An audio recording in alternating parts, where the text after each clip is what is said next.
ഫ്ലാറ്റിലെ മുമ്പിലെത്തിയതും അപ്പുവും ദച്ചുവും പരസ്പരം നോക്കി. എടി ദച്ചു, എനിക്ക് നല്ല പേടിയുണ്ട്. എങ്ങനെ അവളെ ഫേസ് ചെയ്യും? എന്തായാലും ഡ്രാമ പൊളിക്കാൻ ടൈം ആയിട്ടില്ല എന്നല്ലേ അവർ പറഞ്ഞത്. പേടിച്ചു നിന്നിട്ട് കാര്യമില്ല, നീ വാ. ദച്ചു അല്പം ധൈര്യത്തോടെ കോളിംഗ് ബെൽ അമർത്തി. വാതിൽ തുറന്ന് ചിരിച്ചുകൊണ്ട് നിൽക്കുന്ന നന്ദുവിനെ കണ്ടതും ഒന്നും മനസ്സിലാവാതെ അവർ പരസ്പരം നോക്കി നിന്നു. നീ എന്താടി കുന്തം വിഴിഞ്ഞ പോലെ നിൽക്കുന്നത്? നന്ദു അത്ഭുതത്തോടെ ദച്ചുവിനോട് ചോദിച്ചു. ഏയ് ഒന്നുമില്ല. അവരകത്തു കയറി സെറ്റിയിൽ സ്ഥാനം ഉറപ്പിച്ചു. നന്ദു, കുടിക്കാൻ ഒരു ഗ്ലാസ് വെള്ളം എടുത്തതായോ? ദച്ചു അല്പം ക്ഷീണിച്ച എക്സ്പ്രഷൻ ഇട്ടുകൊണ്ട് പറഞ്ഞു. വെള്ളമെടുക്കാനായി നന്ദു നടക്കുന്നത് കണ്ടതും അപ്പു ദച്ചുവിൻ്റെ കയ്യിലൊന്ന് നുള്ളി. ആ എടി പിശാചേ, എന്തുവാടി കാണിച്ചത്? തൻ്റെ കയ്യിൽ പതിയെ തുടച്ചുകൊണ്ട് അവൾ ചോദിച്ചു. എൻ്റെ ദച്ചു, ഇവിടെ നിന്ന് വെള്ളം കുടിക്കാനാണോ നീ ഇത്ര ധൃതി പിടിച്ച് ഇങ്ങോട്ട് പോകുന്നത്? നമ്മുടെ നെക്സ്റ്റ് പ്ലാൻ വർക്കൗട്ട് ചെയ്യണ്ടേ? അത് മറന്നോ നീ? എടി, അതൊന്നും ഞാൻ മറന്നിട്ടില്ല. നമ്മളെന്താ കരുതിയത്? നന്ദുമാക്കാനെ ഓർത്ത് കരഞ്ഞു തളർന്നിരിക്കുമായിരിക്കുമെന്നല്ലേ? എന്നിട്ടിപ്പോൾ സംഭവിച്ചതെന്താ? അവളെ കൂളായിട്ടാണ് നടക്കുന്നത്. അതിൻ്റെ അർത്ഥം നമ്മുടെ പ്ലാൻ ഏറ്റിട്ടില്ല എന്നല്ലേ? അതുകൊണ്ട് എൻ്റെ മുഖത്തേക്ക് മിഴിച്ചു നോക്കാതെ വേഗം നിൻ്റെ ഏട്ടനെ വിളിച്ച് സ്ട്രോങ് ആയി അടുത്ത പ്ലാന് മൂവ് ചെയ്യാൻ പറ. ഒന്ന് തലയാട്ടി കാണിച്ചപ്പോൾ വേഗമാക്കാൻ മെസ്സേജ് വിട്ടു. തിരിച്ചുള്ള മറുപടി സന്ദേശം കണ്ട അവളുടെ ചുണ്ടിൽ ചിരി വിരിഞ്ഞു. അതെ, ഞാനൊരു കാര്യം ചോദിച്ചാൽ നീ സത്യം പറയുമോ അപ്പു? എന്താ? ചോദിച്ചോ. നിനക്ക് ആക്ച്വലി ദാസേട്ടനോട് ഇഷ്ടവുമില്ലേ? അതോ നിന്റെ മനസ്സിൽ മറ്റാരെങ്കിലും ഉണ്ടോ? ദച്ചു തൻ്റെ സംശയം അവളോട് ചോദിച്ചു. അങ്ങനെ ചോദിച്ചാൽ ചെറിയൊരു ഇഷ്ടമൊക്കെ ഉണ്ട്. പക്ഷേ അതൊന്നും ഞാൻ അയാളോട് പറയുന്നില്ല. എനിക്കെൻ്റെ ഏട്ടൻ കണ്ടുപിടിക്കുന്ന ആളുമതി പങ്കാളിയായി. അതുകൊണ്ട് പ്രണയത്തിനൊന്നും ഞാൻ മുതിരുന്നില്ല. ഒരു ചിരിയോടെ അവൾ പറഞ്ഞു നിർത്തി. അശ്വിനേട്ടന് സമ്മതിച്ചിരിക്കുന്നു. ഇതുപോലൊരാങ്ങളെയും പെങ്ങളും സ്വപ്നത്തിൽ മാത്രം. അതെന്താടി നീ അങ്ങനെ പറഞ്ഞത്? അപ്പു തൻ്റെ ഇടുപ്പിൽ കൈകൊത്തിന്ന് അവളോട് ചോദിച്ചു. അല്ല, ഏട്ടൻ്റെ പ്രണയം വിജയിക്കാൻ ഏതറ്റം വരെ പോകുന്ന പെങ്ങളുടെ ഇഷ്ടങ്ങൾക്ക് മാത്രം പ്രാധാന്യം നൽകുന്ന ഒരു ഏട്ടൻ. എല്ലാം കൊണ്ടും സൂപ്പർ. ഒരു ചിരിയോട് അവൾ പറഞ്ഞു. രാത്രി ബാൽക്കണിയിൽ വിദൂരതയിലേക്ക് നോക്കി തൻ്റെ തകർന്നടിഞ്ഞ സ്വപ്നങ്ങൾ ഓർത്ത് വിലപിക്കുകയായിരുന്നു നന്ദു. നീ എന്ത് ചിന്തിച്ച് നിൽക്കുവാ നന്ദു? അവൾക്കടുത്തേക്ക് വന്നുകൊണ്ട് ദച്ചു ചോദിച്ചു. ചിന്തയിൽ നിന്നുണർന്നൊരു പുഞ്ചിരി മാത്രം മറുപടിയായി നൽകി അവൾ ദച്ചുവിനെ നോക്കി. എന്തു പറ്റി നന്ദു? രാവിലെ മുതൽ നിനക്ക് വല്ലാത്ത മാറ്റങ്ങളാണല്ലോ. ഒരു സംശയഭാവത്തോട് അവളുടെ കവിളിൽ തലോടിക്കൊണ്ട് ദച്ചു ചോദിച്ചു. ഞാൻ അടച്ചിട്ടൊരു ജാലകമാണ്. ഒരിക്കലും കാറ്റുകൾക്ക് പോലും പുണരാൻ കഴിയാത്ത കൊട്ടിയടക്കപ്പെട്ട ജാലകങ്ങൾ. ദൈവമേ, ഇതതുതന്നെ പ്രേമമൂത്ത് ഭ്രാന്തായത്. ദച്ചു മനസ്സിലോർത്ത് അവളുടെ മുഖത്തേക്ക് സൂക്ഷിച്ചു നോക്കി. എടി നന്ദു, ഇന്ന് ഏത് നോവലാണ് നീ വായിച്ചത്? സംശയത്തോടെ അവൾ ചോദിച്ചു. ഇതൊന്നും നിനക്ക് മനസ്സിലാവില്ല ദച്ചു.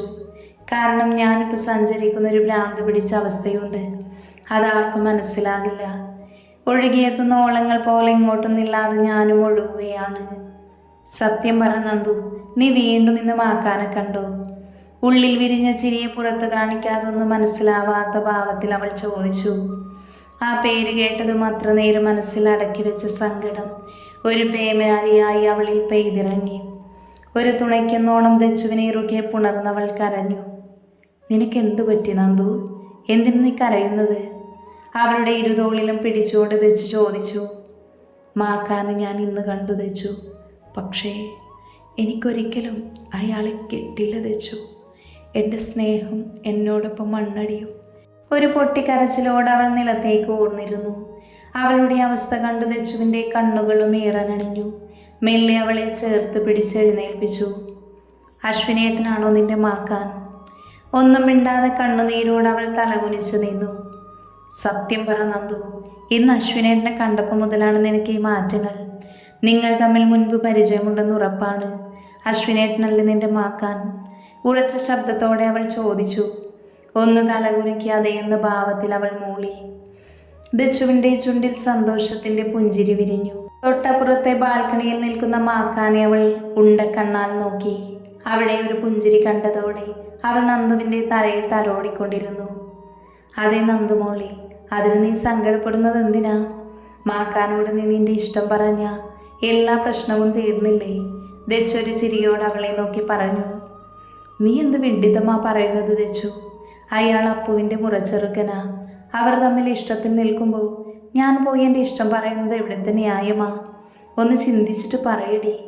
അതുമല്ല, അപ്പു ഒരുപാട് സങ്കടങ്ങളിലൂടെ കടന്നു വന്ന പെൺകുട്ടിയാ. അവളുടെ സ്വപ്നങ്ങൾ തകർത്തുകൊണ്ട് എനിക്കൊരു ജീവിതം കെട്ടിപ്പടുക്കണമെന്നില്ല, അവൾ കണ്ണുനീരോടെ പറഞ്ഞു.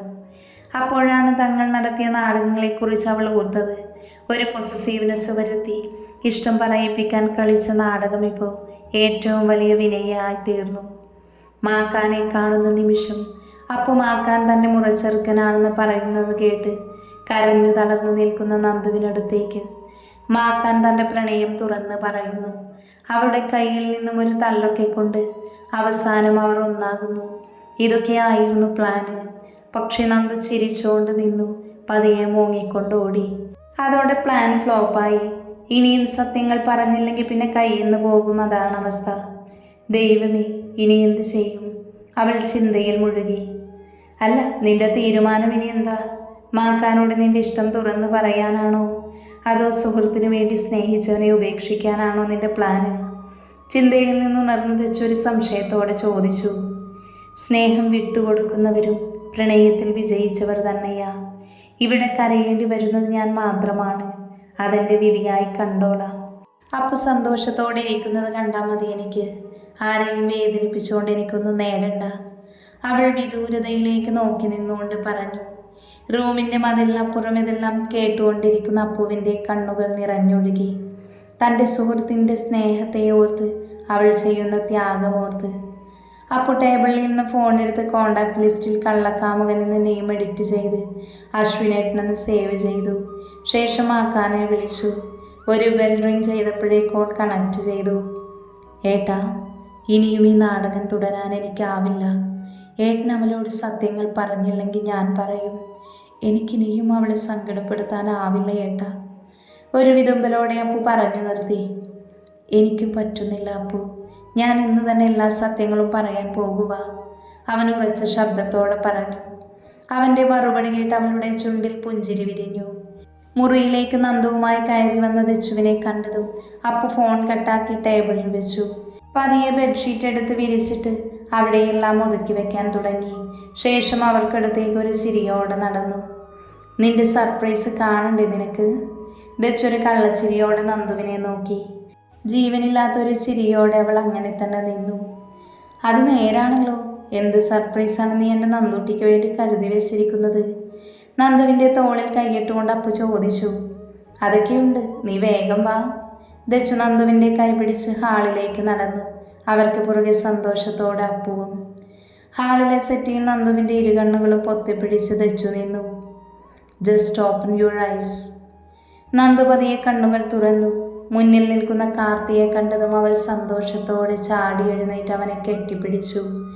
എന്തുകൊണ്ടോ രണ്ടുപേരുടെയും കണ്ണുകൾ ഏറനണിഞ്ഞു. എത്ര നാളായി നിന്നെ ഒന്ന് കണ്ടിട്ട് കാർത്തി? അവൾ ഒരു വിതുമ്പലോട് അവനെ ചേർത്ത് പിടിച്ചു ചോദിച്ചു. ശ്യാമിൻ്റെ മരണശേഷം കുറച്ച് നാളുകൾക്ക് ശേഷമാണ് അവൾ കാർത്തിയെ കാണുന്നത്. ചെന്നൈയിൽ PG പഠനം പോലും എല്ലാ ഓർമ്മകളിൽ നിന്നുള്ളൊരു ഒളിച്ചോട്ടമായിരുന്നു. നന്ദുവും കാർത്തിയും അവരുടെ ക്യാമ്പസ് ജീവിതത്തിൻ്റെ ഓർമ്മകളിലായിരുന്നു. അതേ സ്നേഹപ്രകടനം കഴിഞ്ഞെങ്കിലേ നമുക്കൊന്ന് ചെറിയ ഷോപ്പിംഗ് നടത്താൻ പോകാമായിരുന്നു, മാക്കാൻ അല്പം ഗൗരവത്തോടെ പറഞ്ഞു. അപ്പോഴാണ് തനിക്ക് ചുറ്റും കൂടി നിൽക്കുന്നവരെ അവൾ ശ്രദ്ധിക്കുന്നത്. ദാസും മാക്കാനും ഒരു സൈഡിലായി നിൽക്കുന്നു. അപ്പുവും ദച്ചുവൻ ചിരിച്ചുകൊണ്ട് മറു സൈഡിലായി നിൽക്കുന്നു. പതിയെ അവൾ കാർത്തിയിൽ നിന്നും അടർന്നു മാറി ദച്ചുവിനടുത്തായി നിന്നു. അതെ, ആരും മറുപടി പറഞ്ഞില്ല. നമുക്കൊന്ന് പുറത്തു പോകാം. മാക്കാൻ അല്പം ഗൗരവത്തോടെ അപ്പുവിനെ നോക്കി. പോകാമെന്ന ഭാവത്തിൽ അപ്പു തലയാട്ടി.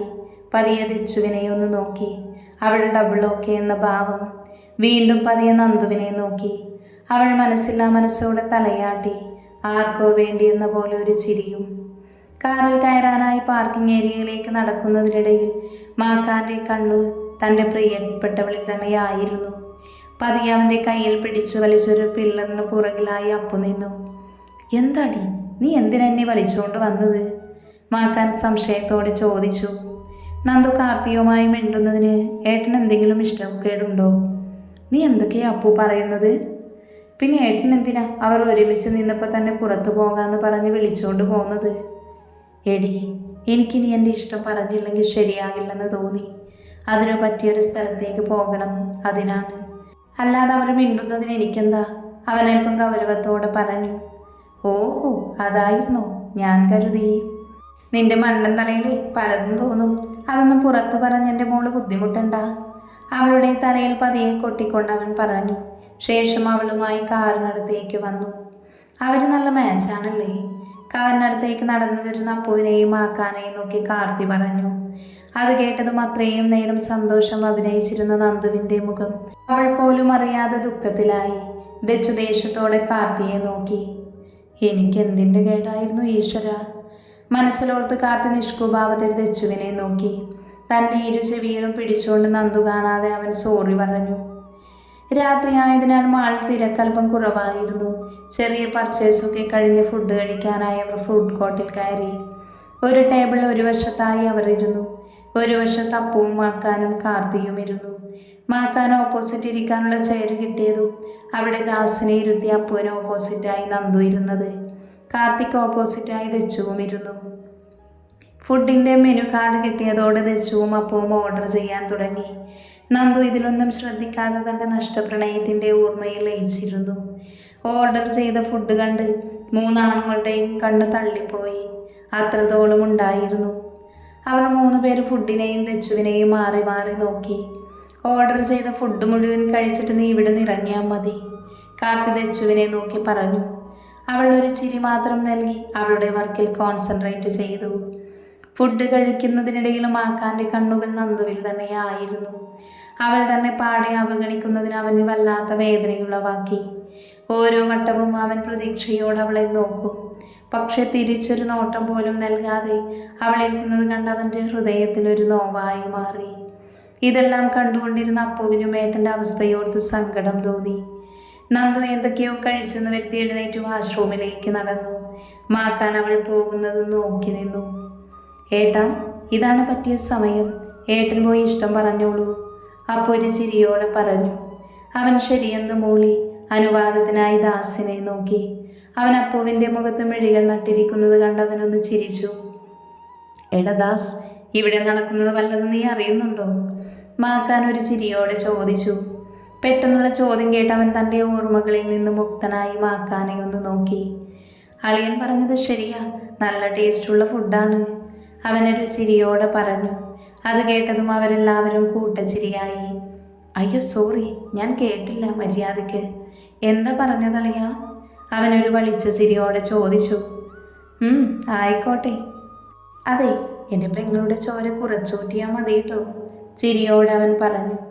ഞാൻ അങ്ങനെയൊന്നും. അവൻ വളിച്ച ചിരിയോടെ നിന്നു.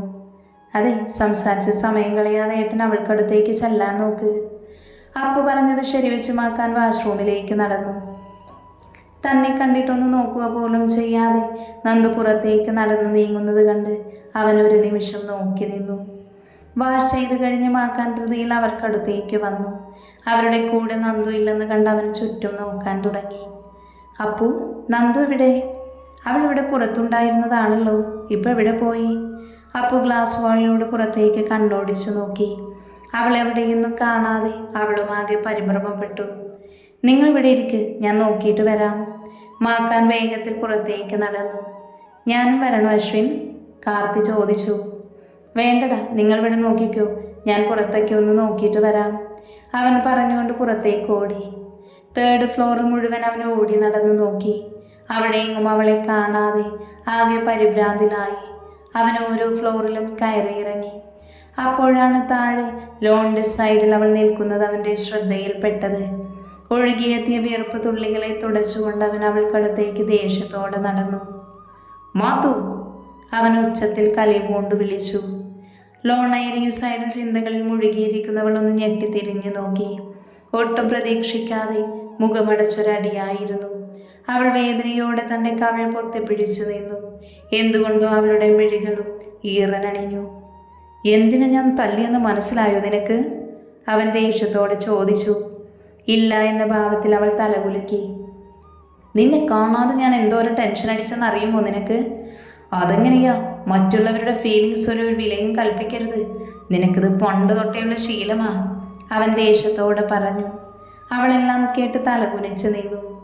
എന്തിനാടി താഴേക്ക് നോക്കി നിൽക്കുന്നത്? മുഖത്ത് നോക്കടി. ഉള്ളിൽ തികട്ടി വന്ന ദേഷ്യത്തെ അടക്കി വെക്കാൻ ശ്രമിച്ചുകൊണ്ട് അവൻ പറഞ്ഞു. അതൊരു കുട്ടിയുടെ ബോൾ താഴേക്ക് വീണു, അതെടുത്തു കൊടുക്കാൻ വന്നതാ. ഈ ലോൺ കണ്ട പറയാതെ ഇങ്ങോട്ട് പോന്നു. പേടിച്ചു വിറച്ചുകൊണ്ട് അവൾ അവനെ നോക്കി വിക്കി പറഞ്ഞു. I don't want any more explanation. എൻ്റെ ഒരു കയ്യകലത്ത് നിന്ന് മാറി നിൽക്കുന്നതാണ് നിനക്ക് നല്ലത്. അല്ലെങ്കിൽ ചിലപ്പോൾ എൻ്റെ ദേഷ്യം എനിക്ക് തന്നെ കൺട്രോൾ ചെയ്യാൻ പറ്റാതെ വരും. അവളൊന്നും മിണ്ടാതെ പേടിയോടെ അവനെ നോക്കിക്കൊണ്ടിരുന്നു. എന്താടി മിഴിച്ചു നോക്കി നിൽക്കുന്നത്? ഏതായാലും അപ്പുവിൻ്റെ മുമ്പിൽ വെച്ചുള്ള നിന്റെ അഭിനയം തകർത്തു. തൻ്റെ ഇരു കൈകളും കെട്ടി നിന്നുകൊണ്ട് അവൻ ദേഷ്യത്തോടെ അവളെ തന്നെ നോക്കി. ഞാൻ എന്തഭിനയിച്ചെന്ന് അശ്വിനേട്ടൻ പറഞ്ഞത്? നീ അഭിനയിച്ചില്ലേ? നമ്മൾ തമ്മിൽ ഇതിനു മുൻപ് പരിചയമുണ്ടെന്ന് നീ കള്ളം പറഞ്ഞത് എന്തിനാ? അതൊക്കെ പോട്ടെ, നീ എന്നെന്താ ഇത്രയും നാൾ വിളിച്ചിരുന്നത്? അശ്വിനേട്ടൻ, അവൾ പേടിച്ചുകൊണ്ട് പതിഞ്ഞ ശബ്ദത്തിൽ പറഞ്ഞു. ദേഷ്യത്തോടെ അവൻ ഒന്നുകൂടെ അവളുടെ കവിളിൽ ആഞ്ഞടിച്ചു. അടികൊണ്ട് അവൾ വീണ്ടും കവിൾ പൊത്തിപ്പിടിച്ചു വിതുമ്പാൻ തുടങ്ങി. നീ ഇങ്ങനെയാണോ എന്നെ വിളിച്ചിരുന്നത്? അവൻ അല്പ ദേഷ്യത്തോടെ അവളെ നോക്കി ചോദിച്ചു. അല്ല, മാക്കാൻ. പതിയെ കവിളിൽ തടവിക്കൊണ്ട് കണ്ണിൽ നിന്ന് ഒലിച്ചിറങ്ങിയ കണ്ണുനീര് തുള്ളികളെ മറുകൈ കൊണ്ട് തുടച്ച് പതിഞ്ഞ സ്വരത്തിൽ അവൾ പറഞ്ഞു. ഇനിയും നിന്ന് മൂങ്ങിയ നീ എൻ്റെ കയ്യിൽ നിന്നും ഇനിയും കൊള്ളും. കരച്ചിൽ നിർത്തടി. അവൾ വിതുമ്പലോടെ മാക്കാനെ നോക്കി നിന്നു. നിന്നോട് ഞാനൊരു തെറ്റ് ചെയ്തു. നിന്റെ മുൻപിൽ എനിക്ക് കുറച്ച് നാടകം കളിക്കേണ്ടി വന്നു. പക്ഷെ അതൊക്കെ നിന്നോടുള്ള എൻ്റെ ഭ്രാന്തമായ പ്രണയം കൊണ്ടാണ് മാത്തു. കേട്ടതൊന്നും മനസ്സിലാവാതെ അവൾ അങ്ങനെ തന്നെ നിന്നുപോയി. മാത്തു, അവൻ അരുമയായി വിളിച്ചു. അവൾ കണ്ണുനീർ തുടച്ചുകൊണ്ട് പതിയെ അവനെ നോക്കി. ഒരുപാട് വേദനിച്ചോ നിനക്ക്? അവൻ പതിയെ അവളുടെ കവിളിൽ തഴുകിക്കൊണ്ട് ചോദിച്ചു. അവളൊന്ന് മൂളിക്കൊണ്ട് അവനെ ഉറ്റുനോക്കി. മാത്തു, ഇനിയും മറച്ചു വയ്ക്കുന്നത് കൊണ്ട് അർത്ഥമില്ല. ഈ ഞാൻ പൂർണ്ണനാകണമെങ്കിൽ നീ എൻ്റെ പാതിയായേ മതിയാകൂ. എന്നിലെ പ്രണയം അത് നിനക്ക് വേണ്ടി മാത്രമാണ്. എൻ്റെ ജീവനാണ് നീ. അവളുടെ മുഖം തൻ്റെ കൈക്കുള്ളിലാക്കി അവൻ മൊഴിഞ്ഞു. കേട്ടതൊന്നും മനസ്സിലാവാതെ ഇമചിമ്മാതെ അവൾ അവനെ തന്നെ നോക്കിയിരുന്നു. Really I love you Mathu. നീയാണ് എൻ്റെ ലോകം. നിലാവിൽ കുളിച്ചു നിൽക്കുന്ന പ്രകൃതിയെയും അവരെ തഴുകി കടന്നു പോകുന്ന കാറ്റിനെയും സാക്ഷിയാക്കി മാക്കാൻ തൻ്റെ പ്രണയം പറഞ്ഞു. ഇനി എന്നും തനിക്ക് കൂട്ടായി അവൾ ഉണ്ടാകുമെന്ന വിശ്വാസത്തോടെ ഒരു പുഞ്ചിരിയാൽ അവൻ നിന്നു. കേട്ടതൊന്നും മനസ്സിലാവാതെ അവൾ അങ്ങനെ തന്നെ നിന്നു. ഒരു നിമിഷത്തെ ചിന്തയ്ക്കു ശേഷം അവൾ പതിയെ അവനിൽ നിന്നും അടർന്നു മാറി. അപ്പു അവൾ ഒരു പതർച്ചയോടെ മാത്തു ചോദിച്ചു. അവൾ എൻ്റെ പെങ്ങളുട്ടിയാടി. നിന്റെ മുൻപിൽ ഞങ്ങൾ നാടകം കളിച്ചതാ Mathu. I am really sorry Mathu. നിന്നെ ഞാൻ ഒരുപാട് വേദനിപ്പിച്ചു എന്നറിയാം. അവൻ അവൾക്ക് മുൻപിൽ മുട്ടുകുത്തി നിന്നുകൊണ്ട് അവളുടെ വലതു കൈയെടുത്ത് അവനോട് ചേർത്ത് പിടിച്ചുകൊണ്ട് പറഞ്ഞു. പതിയെ അവനിൽ നിന്നും കൈ പിൻവലിച്ചവൾ അങ്ങനെയൊന്ന് നിന്നു. അപ്പോൾ എല്ലാവരും കൂടി എന്നെ പറ്റിക്കുകയായിരുന്നു അല്ലേ? ഞാനൊരു മണ്ടി. എല്ലാവരെയും കണ്ണടച്ച് വിശ്വസിച്ചു. ഒരു പുച്ഛത്തോടെ അവൾ പറഞ്ഞു. മാത്തു, അങ്ങനെയല്ല. എന്തെങ്ങനെയല്ലെന്ന്? എല്ലാവരും ആക്ടിങ്ങിൽ ബ്രില്യൻ്റ് ആയിരുന്നു. ഞാൻ ചുമ്മാ കഥയറിയാതെ ആട്ടമാടി. തനിക്ക് പിറകിൽ നിൽക്കുന്ന അപ്പുവിനെ കണ്ടതോടെ നന്ദുമെല്ലെ അവൾക്കടുത്തേക്ക് നടന്നു. നീയും എന്നെ? വാക്കുകൾ മുഴുമിപ്പിക്കാതെ അപ്പുവിനെ നോക്കി. അവൾ തലതാഴ്ത്തി നിൽക്കുന്നത് കണ്ട് നന്ദു അവൾക്കടുത്ത് നിൽക്കുന്ന ദച്ചുവിനെ നോക്കി. അവളും നിസ്സഹായതോടെ തലതാഴ്ത്തി നിൽക്കുന്നത് കണ്ട് അവൾ അവരെ തന്നെ മാറി മാറി നോക്കിക്കൊണ്ടിരുന്നു. കൊള്ളാം, രണ്ടുപേരും എന്നെ നന്നായി പറ്റിച്ചു. കൂടെ നടന്ന് പറ്റിച്ചാൽ പിന്നെ ആർക്കും പെട്ടെന്ന് മനസ്സിലാകില്ലല്ലോ അല്ലേ? അവൾ അല്പം ഗൗരവത്തോടെ ചോദിച്ചു. മുഖം ഉയർത്തി ഒന്ന് നോക്കാൻ പോലും ആകാതെ അവർ അങ്ങനെയൊന്ന് നിന്നു. ഡാ കാർത്തി, നീയും എന്നെ ചതിച്ചല്ലേ? ചങ്കായി കൂടെ നടന്നിട്ടും എന്നോട് എങ്ങനെ തോന്നിയടാ ഇങ്ങനെയൊക്കെ ചെയ്യാൻ? അത് നന്ദു, നീ വിചാരിക്കും പോലെയല്ല കാര്യങ്ങൾ. മതി കാർത്തി, ഒരുപാട് എക്സ്പ്ലനേഷനൊന്നും വേണ്ട. അവൻ്റെ മുഖത്തിന് നേരെ മതി എന്ന ഭാവത്തിൽ കൈ ഉയർത്തി കാണിച്ചുകൊണ്ട് അവൾ പറഞ്ഞു. അവരാരും നീ കുറ്റപ്പെടുത്തേണ്ട. ഞാനാണ് ഈ പ്ലാൻ ഉണ്ടാക്കിയതും അത് നടപ്പിലാക്കാൻ അവരെ നിർബന്ധിച്ചതും. എല്ലാം എൻ്റെ തെറ്റാണ്. നിനക്ക് എന്ത് ശിക്ഷ വേണമെങ്കിലും തരാം. എന്തായാലും ഞാൻ സന്തോഷത്തോടെ സ്വീകരിച്ചോളാം. അവൾ തിരിഞ്ഞു മാക്കാനടുത്തേക്ക് വന്നു. എന്തായാലും താൻ സ്വീകരിക്കുമോ? തൻ്റെ 2 കൈയും കെട്ടി നിന്നുകൊണ്ട് അവൾ ചോദിച്ചു. എന്ത് ശിക്ഷ സ്വീകരിക്കാനും ഞാൻ തയ്യാറാണ്. പക്ഷെ എനിക്ക് പറയാനുള്ളത് മുഴുവൻ നീ കേൾക്കണം. എനിക്കിനൊന്നും കേൾക്കാനില്ല. പറ്റുമെങ്കിൽ എൻ്റെ കൺമുന്നിൽ കുറച്ചുനാൾ വരാതിരിക്കാമോ? അത്രയെങ്കിലും ദയ എന്നോട് കാണിക്കണം.